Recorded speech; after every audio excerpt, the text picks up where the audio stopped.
அனைவருக்கும் வணக்கம். இன்னைக்கு பெருசா டாபிக் எதுவும் நான் செலக்ட் பண்ணல. ஒரு சின்ன சின்ன கேள்விகள் எப்போவுமே எல்லாரிடமிருந்தும் நம்ம கிட்ட கேட்பாங்க இல்லையா? நீங்களுமே உங்க நண்பர்களிடத்துல, உங்களுக்கு தெரிஞ்சவங்களிடத்துல, உங்க சொந்தக்காரங்க எல்லார்கிட்ட சில கேள்விகள் கேட்கலாம். இன்னைக்கு கூட என்கிட்ட ஒரு கேள்வி கேட்டாங்க. நிம்மதியே இல்லை அப்படின்னு சொன்னாங்க. நம்ம இந்த யூடியூப் சேனல் அப்படிங்கிறது ஒரு இந்த மாதிரி வாழ்வியல் தத்துவங்களும் சில மூட நம்பிக்கைகள் சார்ந்த அதுக்கான பொதுவான பதில்களும், சில பதில்கள் பொதுவாக அமையாதுன்னு நமக்கு தெரியும். இருந்தாலும் அதற்கு உகந்ததாக இருக்கக்கூடிய அளவில் முயற்சி செய்யக்கூடிய சில பதில்களை நாம் இங்கே பேசலாம். இங்கே நம்ம பதிவிடக்கூடிய நிறைய பதிவுகள் உங்களுக்கு தெரிஞ்சதாக தான் இருக்கும். இருந்தாலும் சில பாவனைகளோட சில சொற்றொடர்களோட நாம் பேசும்போது உங்களுக்கு பிடித்திருக்கலாம், அது உங்களுக்கு பயன்படுற மாதிரி கூட இருக்கலாம். அதனால நாம் இதை இங்கே பேசுகிறோம். அது மட்டும் இல்லாமல் சின்ன சின்ன என்னுடைய ஸ்டூடெண்ட்ஸ்லாம் இருப்பாங்க. அவங்களுடைய சின்ன சின்ன குழந்தைகள் கேட்கக்கூடிய சில கேள்விகளுக்கும் நாம் இங்கே பேசலாம். பதில் சொல்வதை விட அதை பற்றி கொஞ்சம் பேசலான்னு தான் நான் நினைக்கிறேன். ஸோ பேச்சுகளை நாம் அங்கே பேசலாம். நிறைய தத்துவங்கள் சார்ந்த விஷயங்களை நம்ம நிறைய பேசுகிற மாதிரி இருக்கும். ஸோ அந்த தத்துவங்களுடைய அடிப்படையை மையமாக வச்சுக்கிட்டு சில விஷயங்களை நாம் இங்கே பேசலாம்.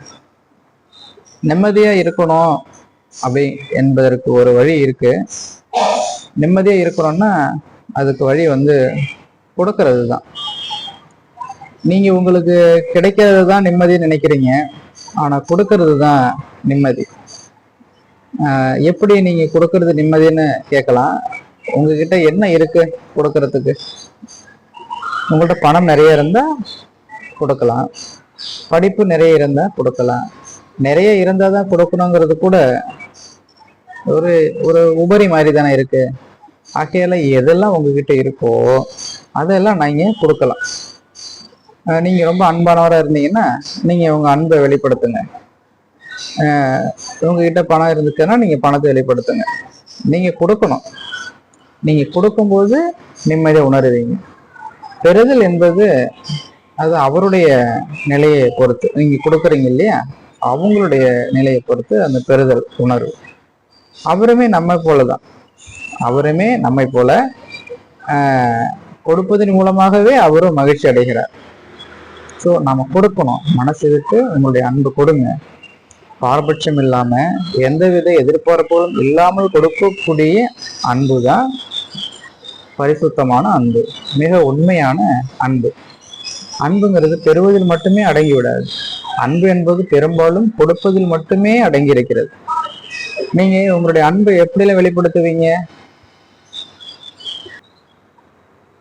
உங்க அன்பை நீங்க எப்படி வெளிப்படுத்த போறீங்க? ஆசையா 4 வாரத்தை பேசுறதுனால நம்ம அன்பை வெளிப்படுத்தி அதுல வெற்றி அடைய முடியுமா?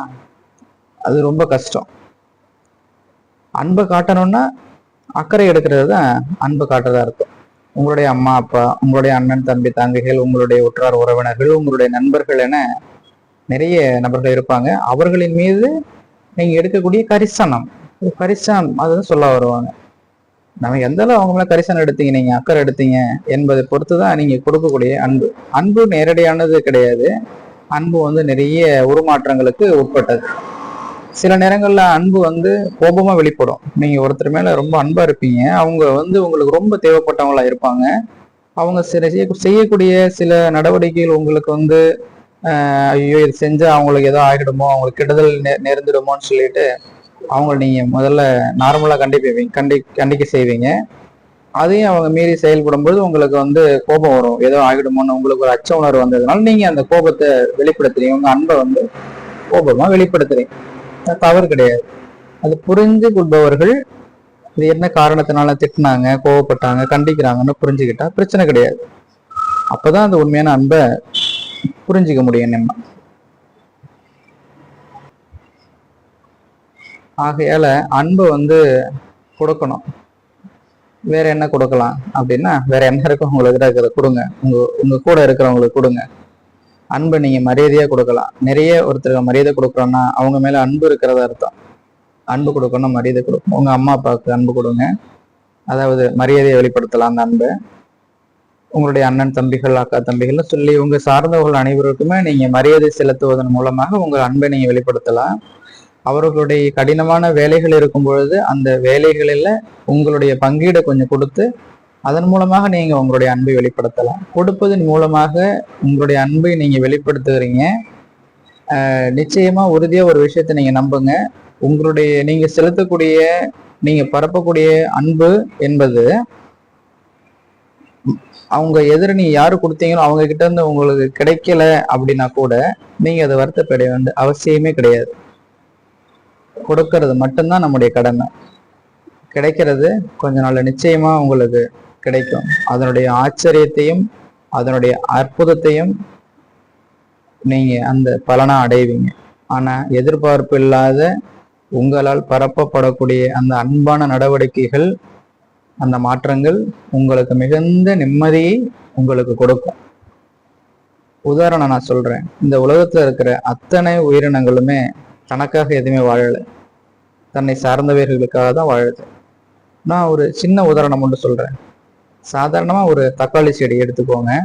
அது பழங்களை கொடுக்குது. அந்த தக்காளி செடி ஒருபோது அதனுடைய பழங்களை அதுவாகவே உணவா எடுத்துக்க போறது கிடையாது. அது கொடுப்பதன் மூலமாக அது வாழ்க்கையை நிறைவு செய்கிறது. அவ்வளவுதான். நமக்கு எல்லாமே கிடைக்கணும் என்பதை விட நாம மற்றவங்களுக்கு என்ன கொடுக்கிறோம் என்பதிலேயே நம்முடைய நிம்மதி பெரும்பாலும் நிர்ணயிக்கப்படுகிறது.